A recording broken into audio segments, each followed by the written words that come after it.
Have you ever had that awful moment where you knew someone was about to make a huge mistake and you just couldn't say anything? Oh, the silent torture. Right? Your best mate is about to launch a business plan that's going to lose them thousands. Your colleague handed in work that's completely off track. Your partner is about to say something awkward at a dinner party, and you're sitting there thinking, if I tell them the truth, they're going to feel attacked. They'll get defensive. They might even hate me for it. But if you don't say anything, they blame you later. Exactly. It's like you're trapped between a rock and a hard place. You care about them, but honesty feels like a weapon. So here's the real question nobody teaches you. How do you tell someone they're wrong without actually telling them they're wrong? How do you give them the truth in a way that makes them feel appreciated instead of attacked? Well, today we're cracking open this powerful secret. This isn't just about being nice, it's about the magic trick of how smart, ingenious speakers correct mistakes so indirectly that people actually thank them for it. And by the end of this episode, you'll know 4 conversation patterns that change everything. Welcome to Speak Fluent English Lab, where learning to speak fluent English feels simple and fun. I'm David. Hi, everyone. I'm Lena. Before we dive in, we want to say a huge thank you for being here. Your support means everything to us. Every single person watching, liking, and subscribing, you're the reason we keep creating these lessons every single week. So if this is your first time here, please hit that subscribe button and turn on the notification bell. That way you won't miss any of the amazing lessons we've got coming for you. And then drop a like on this video. It honestly drives our creativity and tells YouTube you want more content just like this. Thanks for that. Now let's get into the 4 patterns that change everything. Okay, pattern 1 is the but versus and magic trick.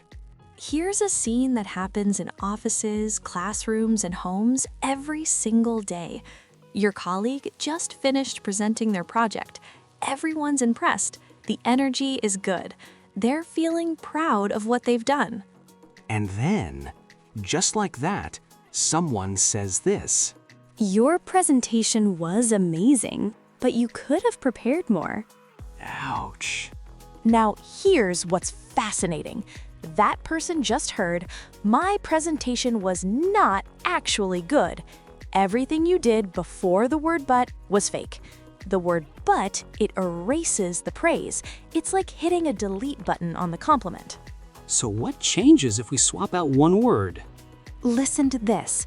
Your presentation was really amazing, and by preparing even more thoroughly next time, you can make it even stronger. Wait, that's completely different, isn't it? Completely. Now it sounds like belief. It sounds like partnership. She feels encouraged, not attacked. So here's the trick of it. The word but suggests you were wrong all along, while the word and says we're building on what's already good. You see the difference? Think about when someone's given you feedback. If they said, great job, but, versus, great job, and here's how we make it even better. Which one makes you want to listen? The second one, obviously. Exactly! This is about sweetening the pill, making the difficult part easier to swallow. We're not lying, we're just framing the truth in a way that keeps the other person open to hearing it.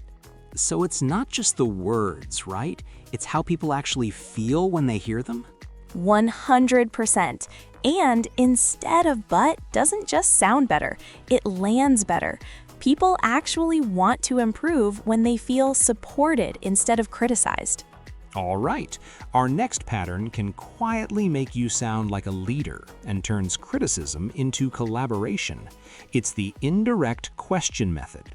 So you're a manager. Someone on your team handed in a report. The numbers don't match up. They're clearly wrong, and you know they need to fix this fast. This is the moment where most people just say it straight. These numbers are wrong. Fix them now. But watch what happens when you do that. Your employee feels called out. They get defensive. In front of the whole team, they're mortified. They might even make mistakes on the redo because they're angry, not focused. So what's the secret move here? You ask them. You say, I was looking at the report and I noticed the Q3 numbers in section 2. Help me understand. Did you pull those from the updated spreadsheet or the old one? Because I want to make sure we're working with the right data. Whoa, they figure it out themselves, don't they? They do. And here's the genius of it. They discover their own mistake. No shame, no public humiliation. They actually feel grateful that you caught it privately and gave them a chance to fix it. So it's not really a question, though. You already know the answer's probably the old one. Right. It's not about getting information. It's about them thinking through the problem themselves. When people solve their own problems, they learn. When you tell them the answer, they resent you. What's the magic phrase here, then? I noticed. That's how you start. You're being objective, not judgmental. You're not saying you made a mistake. You're saying I observed something. It's reading between the lines. You're communicating the problem without stating it directly. And they save face because it's a private question, not a public accusation. Exactly. That's everything. You're basically saying, I believe you're smart enough to see this yourself. I'm giving you the chance to fix it quietly. People respect that. Okay, this next one's subtle but incredibly powerful. It's about showing people what you want instead of telling them. The lead by example approach. Imagine this. You're walking through a factory back in the day. There's a big sign that says no smoking in bold letters. And right underneath it, 2 employees are lighting up cigarettes.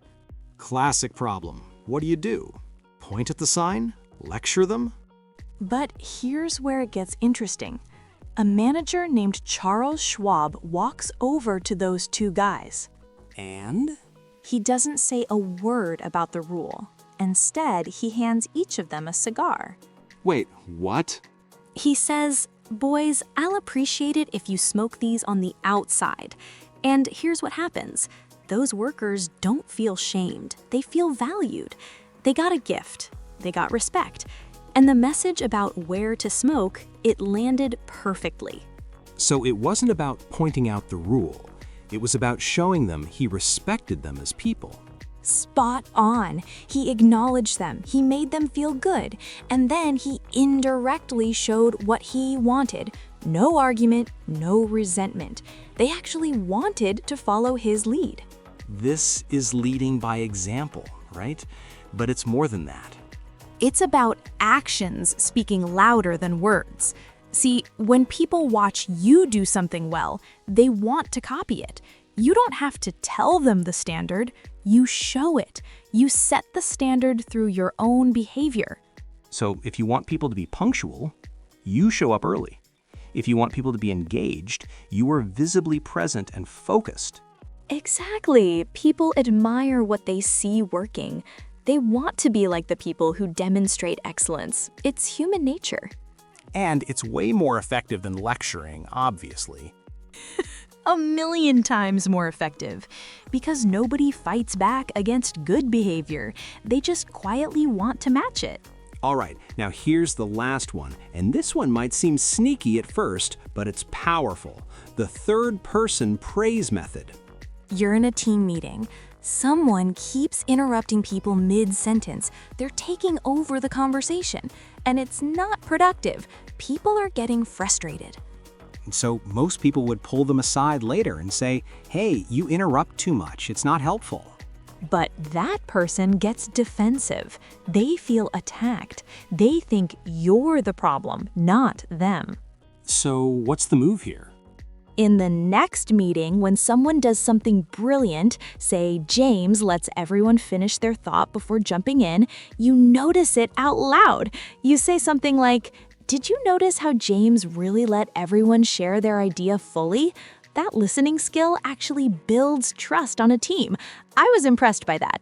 Oh, they're gonna want to be like James now. They're going to want to be like James. And nobody even got criticized. You didn't point fingers, you highlighted excellence. The person who interrupts, their brain connects the dots. They realize that listening gets respect and admiration. So you're basically saying, here's the behavior we value here, but you're not saying it to the person who needs to change, you're saying it about someone else. Yes, you're giving someone a fine reputation to live up to. When people hear that someone else is being praised for something specific, they want to earn that same praise. It's competitive, but in a healthy way. And there's no shame involved. They're choosing to improve because they admire what they heard praised. Exactly. People copy what they see as successful. You don't have to model behavior directly at them, you just highlight it in the group. They'll draw inspiration from it naturally. It's like you're not fixing the problem, you're inspiring people to want to be better. That's the whole game right there. All right, here's what this all means for you. So here's what we just unpacked. People want to improve. They don't wake up wanting to fail or disappoint others. But when you criticize them directly, their brain goes into defense mode. They stop listening, they get hurt, they get angry. The magic trick is showing them the truth in a way that makes them feel supported instead of attacked. So remember, replace but with and. Ask questions instead of giving orders, lead by example so people want to copy you, and praise others so the person you want to influence chooses to improve on their own. 4 patterns, that's it. You use even one of these this week and you're gonna notice people respond completely differently. Here's what we need you to do right now. Please drop a like if you haven't, and also the subscribe button too. Turn on the notification bell so you're not going to want to miss the inspiring video we made. Lastly, share this with someone who struggles with giving feedback. Maybe it's a friend, a family member, a colleague. Send them this episode. It might genuinely change how you relate to each other. Thanks for spending this time with us. You're already improving just by caring about how you communicate with people. We'll see you next time on Speak Fluent English Lab. See ya!